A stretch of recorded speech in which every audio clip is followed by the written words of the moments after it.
So, good morning everyone. My name is Fatima Escano and I will be your first discussant. So, for our introduction, as we have learned in section 1, tests are form of assessment. They are administered to collect data about student learning. Test results can aid in making informed decision to improve curriculum and instruction. Students are interested to know what is my score in the test. In this chapter, we shall look into the types of test scores. However, the more pressing question is, what does the score mean? Hence, this chapter shall likewise present test score interpretations using norm and criterion reference interpretation. So, this highlights the importance of test in education. So, it explains that tests are tools used to gather information about student learning. So, this information is valuable for making decisions about improving the curriculum and the teaching method. So, this excerpt then focuses on the significance of test scores. It emphasizes that students naturally want to know their scores, but it equally important to understand what those scores mean. So this is where the norm and criterion reference interpretations come in. So in helping us making sense of the data and translate it into meaningful insights about the student's progress. We have encountered this in section 1. So we shall now have a more comprehensive discussion. So, test score interpretations are vital not just for the students concerned but also for the parents. So, a pupil who received an overall score in the 60th percentile in mathematics would have the learner in the average group. So, the child's performance is as good as or better than 60 of the students in the group. So, a closer look into the sub-skill scores of the pupil can help teachers and parents in identifying problem areas. So, for example, a child may be good in addition and subtraction, but he or she may be struggling with multiplication and division. So, this highlights the importance of understanding test scores beyond just the raw numbers. It emphasized that test scores interpretation are crucial not only for the students but also for their parents. So, the given example illustrates how a percentile score can be used to compare a student's performance to others in their group. So, a score in the 60th percentile means the student performed as well or better than 60% of their peers. However, this overall score doesn't tell the whole story. So, this passage then emphasizes that the value of looking at sub-skill score to identify specific strengths and weaknesses. So, this allows for more targeted support and intervention. For example, a student may excel in addition and subtraction but struggle with multiplication and division. So this detailed analysis provides valuable information for both teachers and parents to help the student improve in their areas of difficulty.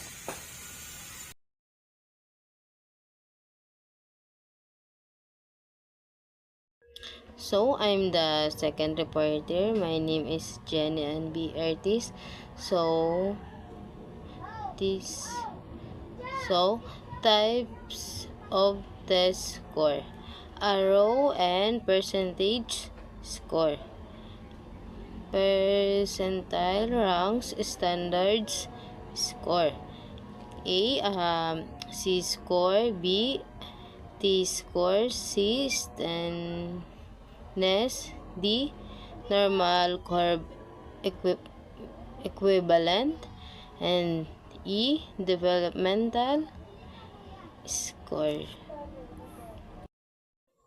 So, number 1 is a row and percentage score. So, a row A row score are obtained by simple contain the number of correct response in a test following the scoring direction. Percentage score is useful in describing a student performance based on a criterion. So, a row score is a simple the number of correctly answered items on a test. It's a direct contain or correct responses. A percentage score is calculated by individual the row score by the total number of items and multiplying by 100.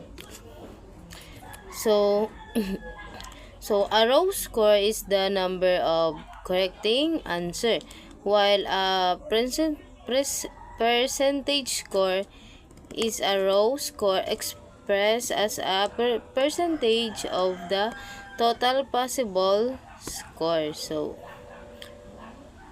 the row score are the foundation of the other types of score. Percentage scores provide a standards by to compare performance across different tests. So the next is percentage rank. So gives the percentage of score that are at or below a row or standards score. So a percentile rank indicates the percentage of score that fall at or below a particular score. For example, a percentile rank of 80 means that the students score higher than 80% of the other student who took the test. So a percentile rank score show the percentage of scores at or below a specific score. So percentile rank are rela- rela- relative to the other score in a description. They don't directly reflect the difficulty of the test. So the next is standard score. It's a derived score which utilizes the normal curve to show the student performance compares with the distribution of scores above and below the arithmetic mean. So, a standard score is a derived score that transfer row score into a standards scale with a known means and standards deviation. The most common standards scores utilize the normal curves. So, these allow for comparisons of performance across different tests and different group of students. So, a standard score transforms row score to a standards scale using the normal curves, allowing for comparison across different tests and groups. So the common types of standard score include C scores, T scores, standardness, and normal curve. in equ- equi- equivalence, standard scores provide a more meaningful interpretation for a student performance than raw score alone.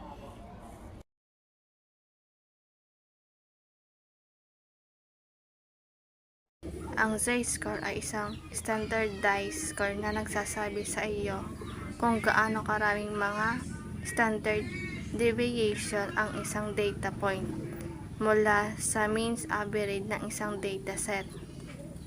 Ang positibong Z-score ay nangangahulugan na ang data point ay mas mataas sa average, at ang isang negatibong Z-score ay nangangahulugan na ito ay nasa ibaba.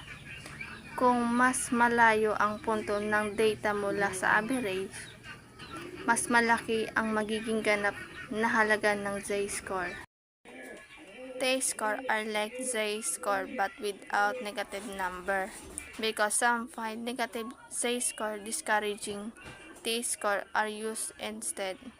A T-score is calculated by multiplying the Z-score by 10 and adding 50. Open and close parentheses, T equals 10Z plus 50. They shift the sale so the average is 50 and the standard deviation is 10. A test score still show how far a score is from the average, just on a different, more positive say.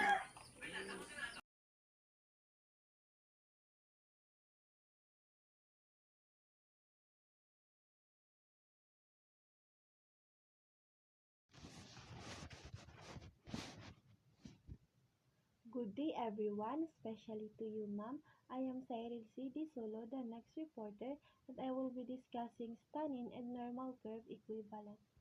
So, stunning. Stunning short term for standard 9 is a method of scaling scores on a 9-point scale.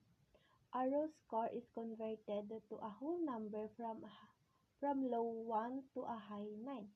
So, unlike in an easy score, where the mean and standard deviation are 0 and 1, respectively, scanning scores of 1, 2, and 3 are below average, 4, 5, and 6 are average, 7, 8, and 9 are above average. So, for the formula for stannins is equals to 2z plus 5. So, 2 is standard deviation, z is z-score, 5 mean or average.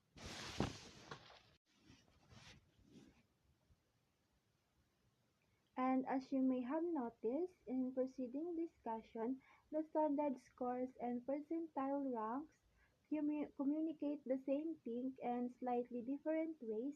So in this figure, the figure shows the relationships among the normal curve, percentile rank, and standard scores. So meanwhile, this table provides an easy conversion between standard scores and finding the associated percentile rank. So below is an example of stunning. We still use 1.6 z-score from the previous example. So for our formula, we have stunning is equals to 2z plus 5. So 2 times 1.6 plus 5 is equals to 3.2. So 3.2 plus 5 is equals to 8.2. So let's check our answer at the table of standard score, equivalence, and percentile. So the stunning is 8.2, which goes around at the highlighted part of the table, is also equal to z-score of 1.6 and t-score of 66. So our answer is correct. So we have normal curve equivalent. So the normal curve equivalent, or NCE, is a normalized standard score with the range 1 to 99. So it has a mean of 50 and a standard deviation of 21.06. So a normal curve equivalent or NCE is a score that measures how well a student perform on a test compared to other students. So, for example, an NCE of 30 in reading is twice as far from the mean compared to an NCE of 40 in mathematics. So, the student's score in mathematics was 10 points higher than in reading. So, both are below the average score of 50. So, that's all for my reporting. Thank you po. Good day, ma'am. My name is Mayan A. Desembrada. I'm the next reporter. Developmental scores such as grade evaluates or GE and age evaluates indicate a learner's developmental growth on an achievement continuum. A GE reflects where a student stands in relations to peers. For example, a second grader with a GE of 4.2 in language mechanics perform at levels typical of a fourth grader 2 months into their school year. Developmental scores po like grade evaluates or GE and age evaluates provide a snapshot of a learner's progress relative to their peers, but they come with limitations. GE, for instance, suggests a student performance aligns with a specific grade levels, but it overlooks individual learning pace and cannot be used to compare performance across development subjects.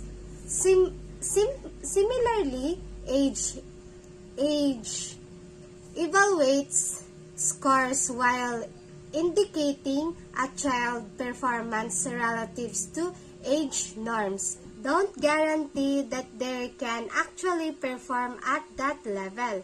Both systems risk promoting typical thinking, categorizing abilities by age or grade without acknowledging the diverse learning paths of individuals. So, the next one po is types of test score interpretations rely on a frame of reference to contextualize and understands performance outcomes. According to American psychologist Robert Glaser, their interpretation can be categorized into norms reference and criterion reference measures. So, test scores requires a frame of reference, and American psychologist Robert Glaser identified two primary approaches. First is norm reference and second is criterion reference interpretations. So, norm reference assessments compare an individual performance to a group often for ranking purposes like selecting top student for a science quiz B. So, the second is criterion reference assessment. On the other hand, evaluate performance against specific standards or criteria such as determine whether a student driver meets the requirements of a license. The choice between these two approaches depends on the specific goal of the assessment. That's all po for my report. Thank you po.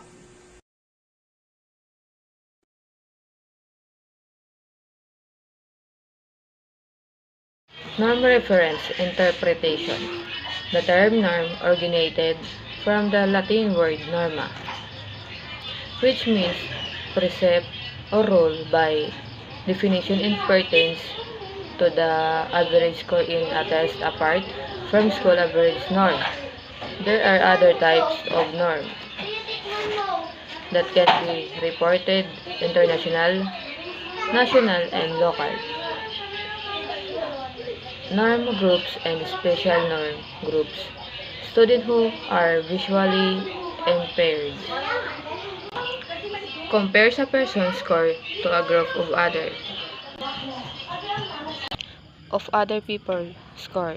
Norm reference tests are standard tests that use a representative group of students to establish performance standard.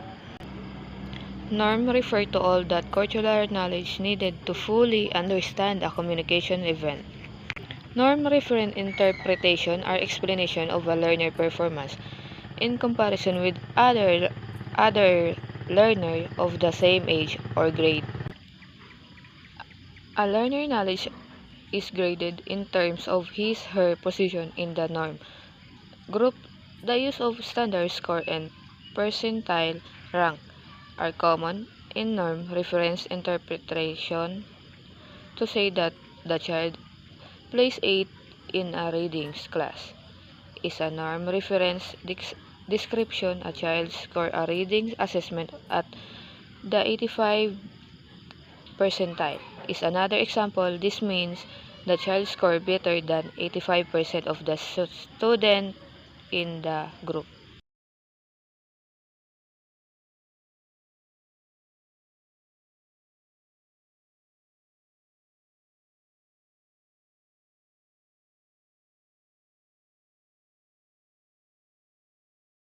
So, criterion reference interpretation. The word criterios came from the Greek word criterion, which means standards.